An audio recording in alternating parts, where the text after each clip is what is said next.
യേശു ആരിലും വലിയവൻ വലിയവൻ. യേശു യേശു ആരിലും വലിയവൻ വലിയവൻ. ആരിലും വലിയവൻ വലിയവൻ. സൗഖ്യദായകൻ പാപമോചകൻ. സൗഖ്യദായകൻ പാപമോചകൻ.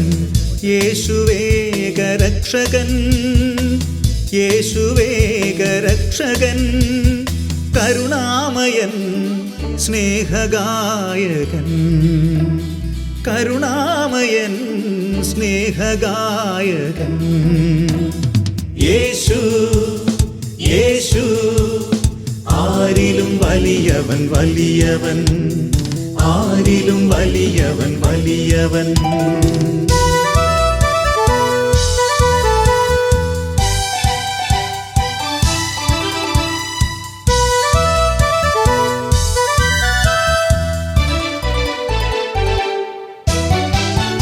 അത്ഭുതങ്ങളുടെ രാജാവ്, വിടുതലിൻ്റെ ആത്മാവ്. അത്ഭുതങ്ങളുടെ രാജാവ്, വിടുതലിൻ്റെ ആത്മാവ്. ദുഃഖവും ഭയവും നിരാശയും എല്ലാം വിട്ടുപോകും. ദുഃഖവും ഭയവും നിരാശയും എല്ലാം വിട്ടുപോകും. യേശു യേശു ആരിലും വലിയവൻ വലിയവൻ. യേശു യേശു ആരിലും വലിയവൻ വലിയവൻ.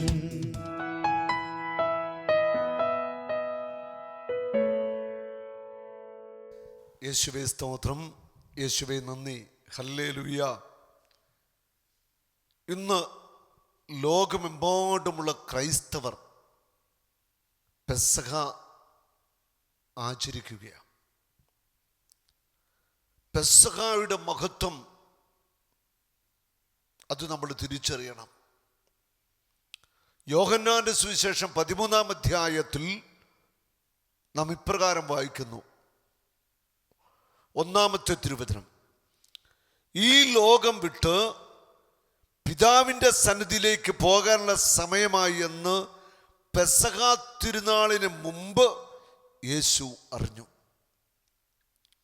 ലോകത്തിൽ തനിക്ക് സ്വന്തമായുള്ളവരെ അവൻ സ്നേഹിച്ചു, അവസാനം വരെ സ്നേഹിച്ചു. പിതാവ് ഏൽപ്പിച്ച ആ വലിയ ദൗത്യം മാനവരാശിയെ സാത്താന്റെയും പാപത്തിൻ്റെയും രോഗത്തിൻ്റെയും ശാപത്തിൻ്റെയൊക്കെ അടിമത്തത്തിൽ നിന്ന് രക്ഷിച്ച് സമ്പൂർണമായ രക്ഷ കൊടുക്കാൻ വേണ്ടി ദൈവം തൻ്റെ പുത്രനെ അയച്ചു. പുത്രനായ യേശു ക്രിസ്തുവിന് വ്യക്തമായ ബോധ്യമുണ്ടായിരുന്നു. അവൻ തിരിച്ചറിഞ്ഞു തൻ്റെ വലിയ ദൗത്യം പൂർത്തിയാക്കിക്കൊണ്ട് പിതാവിൻ്റെ അടുക്കലേക്ക് മടങ്ങാനുള്ള സമയമായിരിക്കുന്നു. തൻ്റെ ആ വലിയ ദൗത്യം അത് പൂർത്തിയാക്കണം. ആ ദൗത്യത്തെക്കുറിച്ച് യേശുവിന് ഏറെ ബോധ്യമുണ്ട്. ആ ദൗത്യം എന്താണെന്ന് യേശുവിന് വ്യക്തമായിട്ടറിയാം. ലോകത്ത് തനിക്ക് സ്വന്തമായുള്ളവരെ അവൻ സ്നേഹിച്ചു, അവസാനം വരെ സ്നേഹിച്ചു. ഓരോ പെസഹായും കടന്നുപോകല.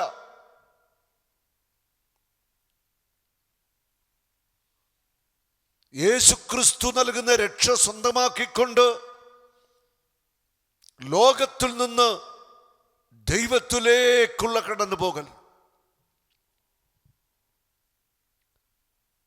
ദൈവത്തിൽ നിന്ന് വന്ന നമ്മൾ ഓരോരുത്തരും ദൈവത്തെ പ്രാപിക്കുവോളം അസന്തുഷ്ടരും അസമാധാനം നിറഞ്ഞവരൊക്കെ ആയിരിക്കും. ദൈവം തൻ്റെ പുത്രനിലൂടെ നമുക്ക് വേണ്ടതെല്ലാം നൽകി മതിയാവോളം പുത്രനുടെ സ്നേഹം നമ്മളിൽ നിറച്ചു. പുത്രനെ ആര് സ്വന്തമാക്കുന്നുവോ അവന് ശിക്ഷാവിധിയില്ല, അവന് രക്ഷയുണ്ട്. യോഹന്നാൻ 3:17.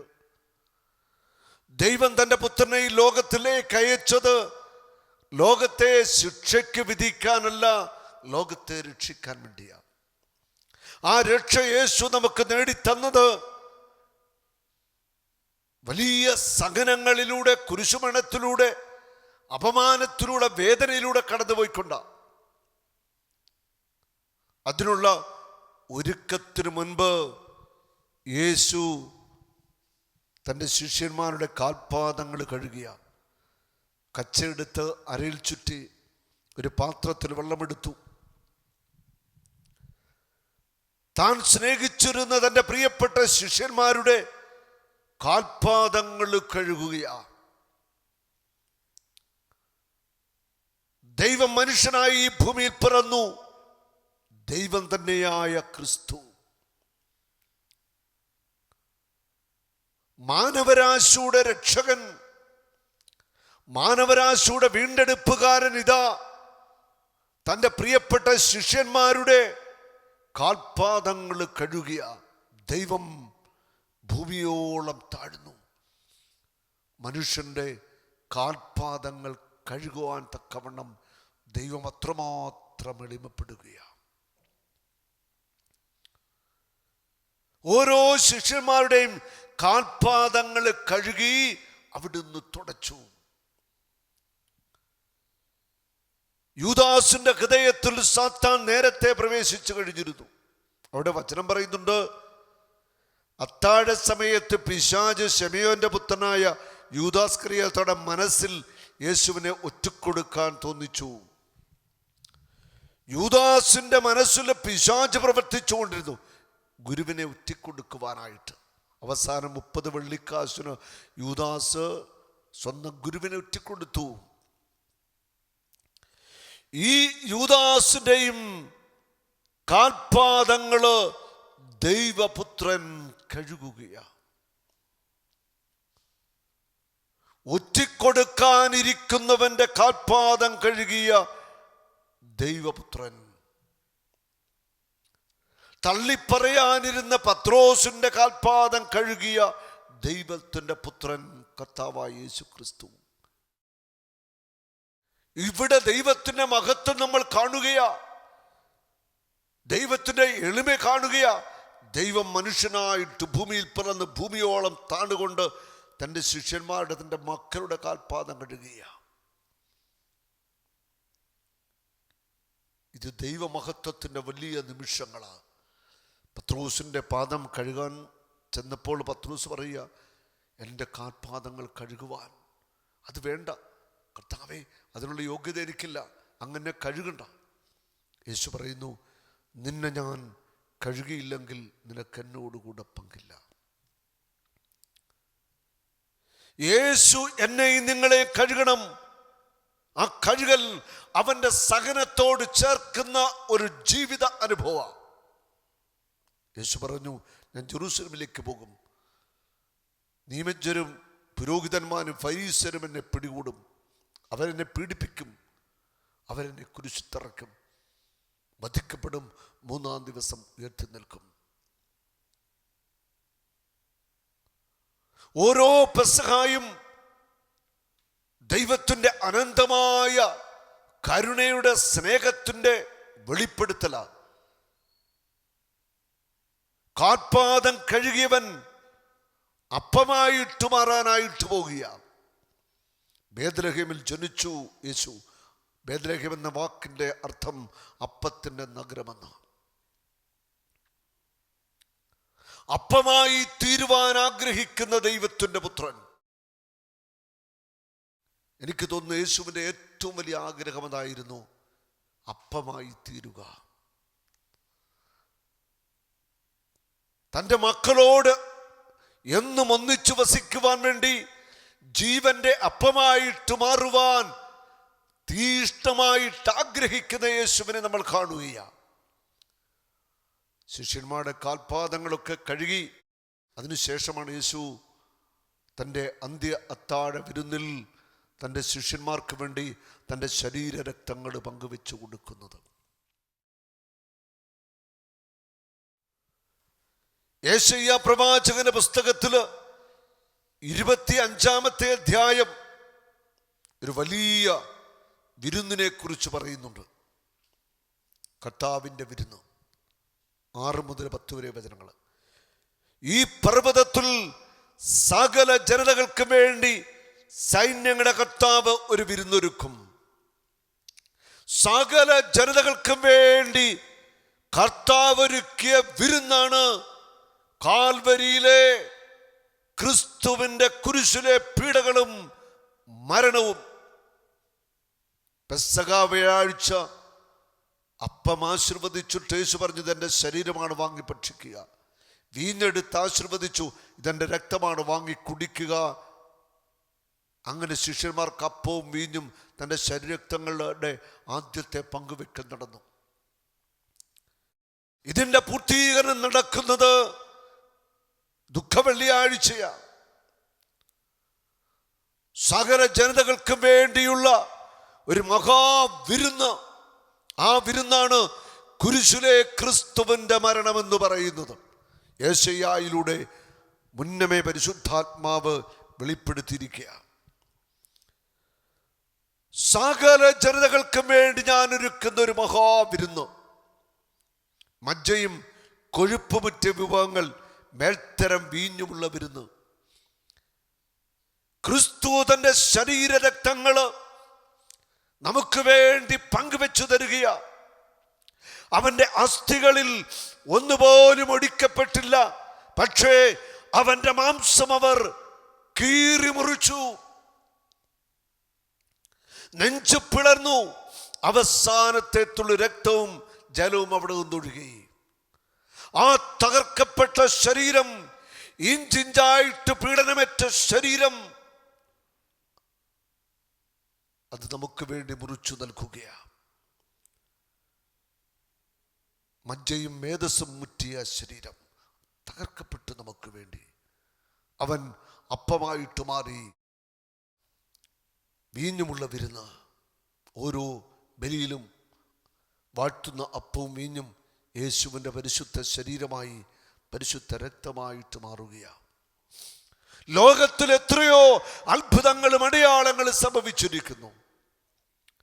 വിശുദ്ധ കുർബാന മാംസമായിട്ട് മാറിയ അനുഭവം, വീഞ്ഞ് രക്തമായിട്ട് മാറിയ അനുഭവം. ലോക ചരിത്രത്തിൽ മനുഷ്യന്റെ ബുദ്ധിക്ക് വിവരിക്കാനാവാത്ത, മനസ്സിലാക്കി കൊടുക്കാനാവാത്ത അത്ഭുതങ്ങൾ വിശുദ്ധ കുർബാനയിലൂടെ സംഭവിച്ചിട്ടുണ്ട്, ഇന്നും സംഭവിക്കുന്നു. വിശുദ്ധന്മാരായിട്ടുള്ള എല്ലാവരും ആഴമായ വിശുദ്ധ കുർബാനയിൽ ജീവിച്ചവരാ. വിശുദ്ധ കുർബാനയിൽ ജീവിച്ചവരാ, കുർബാനയായി തീർന്നവരാ, അപ്പമായി തീർന്നവരാ. ക്രിസ്തു തന്റെ ശരീര രക്തങ്ങള് നമുക്ക് വേണ്ടി പങ്കുവെച്ചു തന്നു. ഓരോ വിശുദ്ധ കുർബാനയിലും യേശുവിന്റെ ശരീര രക്തങ്ങൾ സ്വീകരിക്കുന്ന നമ്മൾ നമ്മളെ തന്നെ പങ്കുവെച്ചു കൊടുക്കണം. നമ്മുടെ കുടുംബത്തിന് വേണ്ടി, പ്രിയപ്പെട്ടവർക്ക് വേണ്ടി, അനേകർക്ക് വേണ്ടി നമ്മൾ നമ്മളെ തന്നെ പങ്കുവെക്കുന്നവരായി, സ്വയം ശൂന്യവൽക്കരണത്തിലേക്ക് കടന്നു വരുന്നവരായിട്ട് മാറണം. അവിടെയാണ് വിശുദ്ധ കുർബാന എന്ന ആ മഹാരഹസ്യം നമ്മിൽ വെളിവാക്കപ്പെടുന്നതും നമ്മൾ പൂർത്തീകരിക്കപ്പെടുന്നതും. സർവ്വജനതകളെയും മറച്ചിരിക്കുന്ന ആവരണം, ജനതകളുടെ മേൽ വിരിച്ചിരിക്കുന്ന മൂടുപടം ഈ പർവ്വതത്തിൽ വെച്ച് അവിടുന്ന് നീക്കിക്കളയും. ക്രിസ്തുവിന്റെ കുരിശിലെ മരണത്തിലൂടെ ദൈവമക്കളെ ആവരണം ചെയ്തിരുന്ന, ദൈവമക്കളുടെ മേൽ ഇട്ടിരുന്ന മൂടുപടം, ആ മൂടുപടം ഇട്ടത് പിശാച. ആ മൂടുപടം അവൻ വലിച്ചു കീറി, ആവരണത്തെ അവൻ നീക്കം ചെയ്തു. കുരിശുമരണത്തിലൂടെ സാത്താന്റെ മേൽ ക്രിസ്തു പൂർണ്ണ വിജയം നേടി. മാനവരാശിയെ സമ്പൂർണമായ സ്വാതന്ത്ര്യത്തിലേക്ക്, അനുഗ്രഹത്തിലേക്കും രക്ഷയിലേക്കും യേശു കൊണ്ടുവന്നു. ഇത് നമ്മൾ ഹൃദയം തുറന്ന് സ്വീകരിച്ചാൽ മാത്രം മതി. നമുക്ക് വേണ്ടി എല്ലാം അവൻ കാൽവരിയിൽ നേടിക്കഴിഞ്ഞു. കാൽവഴിയിൽ ഒഴുകി വീണ ഓരോ തുള്ളി രക്തവും മനുഷ്യവംശത്തിൻ്റെ സമ്പൂർണ്ണ രക്ഷയ്ക്ക് വേണ്ടിയും സമഗ്രമായ വിമോചനത്തിന് വേണ്ടിയായിരുന്നു. യേശുവിൻ്റെ രക്തത്തിനു ജീവനുണ്ട്, യേശുവിൻ്റെ രക്തത്തിനു ശക്തിയുണ്ട്. യേശുവിൻ്റെ രക്തം സകല പാപങ്ങളും പോക്കുന്നു. യേശുവിൻ്റെ രക്തം സകല ബന്ധനങ്ങളെ തകർത്തു, സാത്താന്റെ കോട്ടകളെ തകർത്തു കളയുക. യേശു നമ്മെ വീണ്ടെടുത്തത് തൻ്റെ രക്തം മൂലമാണ്. ആ രക്തത്തിന് അസാധാരണമായ അപാരമായ ദൈവശക്തിയുണ്ട്. ആ രക്തത്തെ വിളിക്കുമ്പോൾ തന്നെ നമുക്ക് വിടുതൽ നൽകുകയാണ്.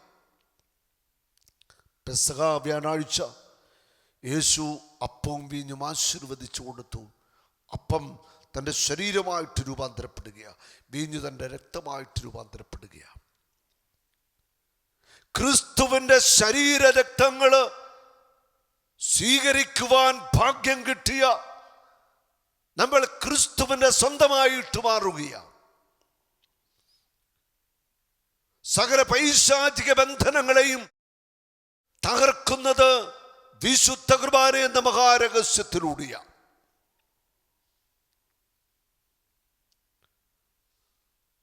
അവിടുന്ന് മരണത്തെ എന്നേക്കുമായി ഗ്രസിക്കും. സകലരുടെ കണ്ണുനീർ അവിടുന്ന് തുടച്ചു മാറ്റും. തൻ്റെ ജനത്തിൻ്റെ അപമാനം ഭൂമിയിൽ എല്ലായിടത്തു നിന്ന് അവിടുന്ന് നീക്കിക്കളയും. അവിടുന്ന് മരണത്തെ എന്നേക്കുമായി ഗ്രസിക്കും. മരണത്തെ ക്രിസ്തു വിഴുങ്ങി. ക്രിസ്തു കുരിശിൽ മരിച്ചു. അതിലൂടെ എനിക്കും നിങ്ങൾക്കും മരണത്തിന്റെ അപ്പുറം ഒരു ജീവിതം ക്രിസ്തു വാഗ്ദത്തം നൽകുകയാണ്. മരണത്തെ പരാജയപ്പെടുത്തി മൂന്നാം ദിവസം ഉയർത്തെഴുന്നേറ്റവൻ, അവന്റെ കൂടെ നിത്യമായ ഒരു ജീവിതം എനിക്കും നിങ്ങൾക്കുമുണ്ട്. ആ ജീവിതം സ്വന്തമാക്കണമെങ്കിൽ ക്രിസ്തുവിൻ്റെ ശരീരം നമ്മൾ ഭക്ഷിക്കണം, അവന്റെ രക്തം നമ്മൾ പാനം ചെയ്യണം. നിങ്ങൾ മനുഷ്യപുത്രന്റെ ശരീരം ഭക്ഷിക്കുകയും അവന്റെ രക്തം പാനം ചെയ്യുകയും ചെയ്യുന്നില്ല എങ്കിൽ നിങ്ങൾക്ക് ജീവൻ ഉണ്ടായിരിക്കത്തില്ല. ദൈവീക ജീവന്റെ സമൃദ്ധി അനർഗളമായ ജീവജലത്തിന്റെ നദി പോലെ നമ്മിലേക്ക് ഒഴുകുന്നത് വിശുദ്ധ കുർബാനയിലൂടെയാണ്. ഓരോ വൈദികനും വാട്ടുന്ന ഗോതമ്പപ്പം ക്രിസ്തുവിന്റെ ശരീരമായിട്ട് മാറുന്നു, വീഞ്ഞ് ക്രിസ്തുവിന്റെ രക്തമായിട്ട് മാറുന്നു. അന്ന് പെസഹായിൽ യേശു വിശുദ്ധ കുർബാന നമുക്ക് വേണ്ടി സ്ഥാപിച്ചു. ക്രിസ്തുവിന്റെ സ്നേഹത്തിന്റെ പൂർണ്ണതയാ വിശുദ്ധ കുർബാന. ഓരോ വിശുദ്ധ കുർബാനയിലും ദൈവസ്നേഹത്തിന്റെ പൂർണ്ണത നമ്മൾ കാണുകയാണ്. അപ്പമായിട്ട് മാറുന്ന യേശു ഒത്തിരിയേറെ പീഡനങ്ങളിലൂടെ ക്രിസ്തു കടന്നുപോയി, ഒത്തിരിയേറെ മുറിവേറ്റു. ഭൂമിയോളം താണ് ശിഷ്യന്മാരുടെ കാൽപാദം കഴുകി. തന്നെ തന്നെ സ്വയം സമർപ്പിക്കുവാനായിട്ട് റോമൻ പടയാളികൾക്ക് വിട്ടുകൊടുത്തു. അതിദുസ്സഹമായ പീഡകളിലൂടെ, വേദനകളിലൂടെ ക്രിസ്തു കടന്നുപോയി. എന്തിനു വേണ്ടിയായിരുന്നു? ആ ശരീരരക്തങ്ങൾ എനിക്കും നിങ്ങൾക്കും പങ്കുവെച്ച് നൽകുവാനും അവനോടുകൂടെ നിത്യം നമ്മൾ എന്നും ആയിരിക്കുന്നതിന് വേണ്ടിയാ വിശുദ്ധ കുർബാന അവൻ സ്ഥാപിച്ചത്.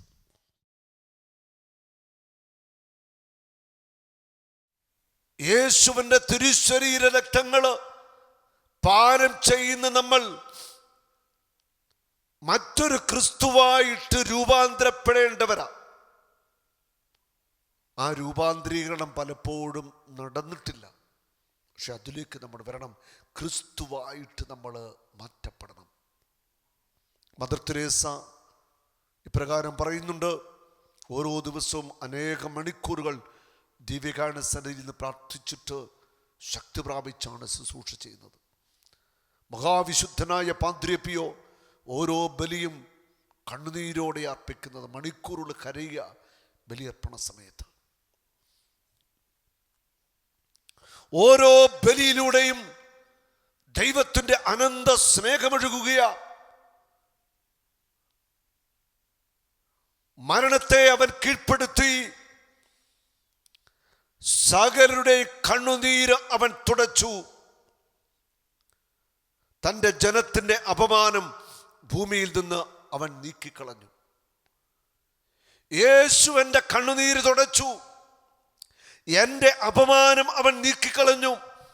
നീ അർപ്പിക്കുന്ന വിശുദ്ധ കുർബാനയിൽ ആ ബലിപീഠത്തിൽ വാഴ്ത്തുന്ന അപ്പത്തോട് വീഞ്ഞിനോട് ചേർത്ത് നിന്റെ കണ്ണുനീരും ദുഃഖങ്ങളും വേദനകളും സങ്കടങ്ങളും പരാജയങ്ങളും രോഗങ്ങളും സമർപ്പിച്ചുകൊള്ളുക.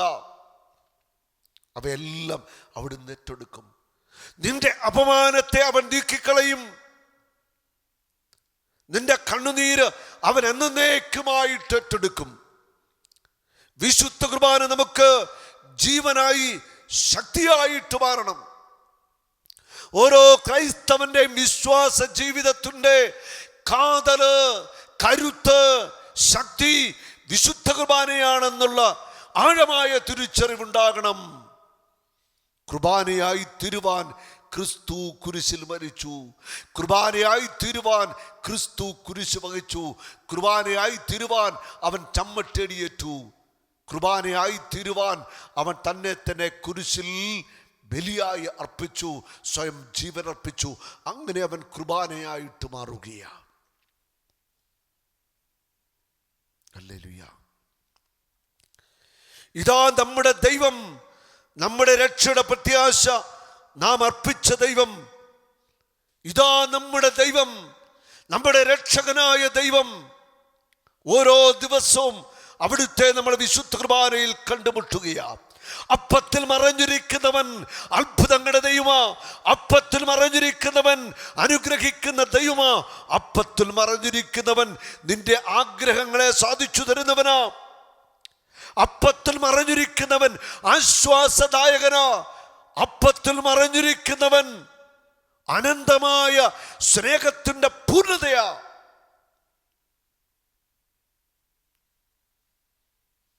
ഒരു തുണ്ട് അപ്പത്തിൽ മറഞ്ഞിരുന്നു കൊണ്ട് നമ്മുടെ ഉള്ളിലേക്ക് വരുന്നവൻ. എത്ര മഹത്വമേറിയ സ്നേഹമാണിത്!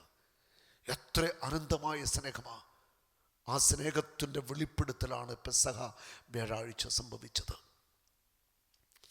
ഇതാ കർത്താവ്, നാം അവിടുത്തേക്ക് വേണ്ടിയാണ് കാത്തിരുന്നത്. അവിടുന്ന് നൽകുന്ന രക്ഷയിൽ നമുക്ക് സന്തോഷിച്ചുല്ലസിക്കാം. കർത്താവായ യേശു നൽകുന്ന രക്ഷയിൽ നമുക്ക് സന്തോഷിച്ചുല്ലസിക്കാം. യോഹന്നാന്റെ സുവിശേഷം 6-ാം അധ്യായത്തിൽ 27-ാമത്തെ വചനം. നശ്വരമായ അപ്പത്തിനു വേണ്ടി അധ്വാനിക്കാതെ മനുഷ്യപുത്രൻ തരുന്ന നിത്യജീവന്റെ അനശ്വരമായ അപ്പത്തിനു വേണ്ടി അധ്വാനിക്കുവിൻ. എന്തെന്നാൽ പിതാവായ ദൈവം അവന്റെ മേൽ അംഗീകാരമുദ്ര വെച്ചിരിക്കുന്നു. നശ്വരമായ അപ്പത്തിന്റെ പിന്നാലെ നിങ്ങൾ ഓടരുത്. 5 അപ്പത്തെ 5000 വർദ്ധിപ്പിച്ചവൻ, കാനാൻ യാത്രയിൽ ദൈവജനത്തിന് മന്ന കൊടുത്തവൻ ഇന്ന് അപ്പമായിട്ട് മാറുന്നു. അവന്റെ മേൽ അംഗീകാരമുദ്ര വെച്ചിരിക്കുന്നു. അവനാണ് നിത്യജീവന്റെ ഉറവിടമായ ക്രിസ്തു. അവനാണ് രക്ഷകൻ. ഞങ്ങളുടെ പിതാക്കന്മാർ മരുഭൂമിയിൽ വെച്ച് മന്ന ഭക്ഷിച്ചു. എന്നാൽ എൻ്റെ ശരീരം ഭക്ഷിക്കുന്നവൻ, രക്തം പാനം ചെയ്യുന്നവൻ നിത്യം ജീവിക്കും, അവന് മരണമില്ല. ഹല്ലേലൂയ. നിത്യമായ ജീവിതത്തിലേക്ക്, മരണമില്ലാത്ത ജീവിതത്തിലേക്ക് ഓരോ പെസഹയുടെയും ഓർമ്മകളിലൂടെ കർത്താവ് നമ്മളെ നയിക്കുകയാണ്. ഓരോ വിശുദ്ധ ബലിയും അത് മഹത്വമേറിയതാ. വർണ്ണിച്ചാൽ അതിൻ്റെ അളവ് തീരത്തില്ല. അത്ര വലുതാണ് ഓരോ വിശുദ്ധ കുർബാനയുടെയും മഹത്വം. ഓരോ വിശുദ്ധ കുർബാനയിലും സ്വർഗം വിട്ടു ദൈവം ഭൂമിയിലേക്ക് ഇറങ്ങി വരുന്നു, അപ്പമായി മാറുന്നു, രക്തമായിട്ട് മാറുന്നു, നമ്മുടെ ജീവൻ്റെ ഭാഗമായിട്ട് മാറുന്നു. നമുക്ക് വലിയ വിശുദ്ധിയോടെ പെസഹ ആഘോഷിക്കാം. യേശു പത്രോസിനോട് പറഞ്ഞില്ലേ, നിന്നെ ഞാൻ കഴുകുന്നില്ലെങ്കിൽ എൻ്റെ കൂടെ പങ്കില്ല. ക്രിസ്തു എന്നെ നിങ്ങളെ കഴുകും, തൻ്റെ സഹനത്തിൽ പങ്കുചേർക്കും, തൻ്റെ രക്തം കൊണ്ട് കഴുകും. ആ ഒരു പങ്കുചേരൽ, അതിലൂടെ നമുക്ക് യേശുവിൽ ഒന്നായി തീരാം. പെസഹ നമുക്ക് ആഘോഷിക്കാം. ഇത് ആഘോഷമാണ്. ഇത് വലിയൊരു ഒരു സന്തോഷമാണ്. പെസഹ എന്ന് പറയുന്നത് നമുക്ക് വേണ്ടി ജീവൻ നൽകുന്നവൻ തന്നെ മുറിച്ചു നൽകുക. നമുക്ക് യേശുവിനെ ആരാധിക്കാം, യേശുവിനെ മഹത്വപ്പെടുത്താം. എല്ലാവർക്കും പെസഹായുടെയും തുടർന്ന് വരുന്ന ഈസ്റ്ററിൻ്റെയും ഒക്കെ മംഗളങ്ങൾ ആശംസിക്കുന്നു. കർത്താവ് നിങ്ങളെ സമർത്ഥമായി അനുഗ്രഹിക്കട്ടെ. ആമേൻ. യേശുവേ യേശുവേ നീ മാത്രം ഉന്നതൻ, യേശുവേ യേശുവേ നീ മാത്രം രക്ഷകൻ.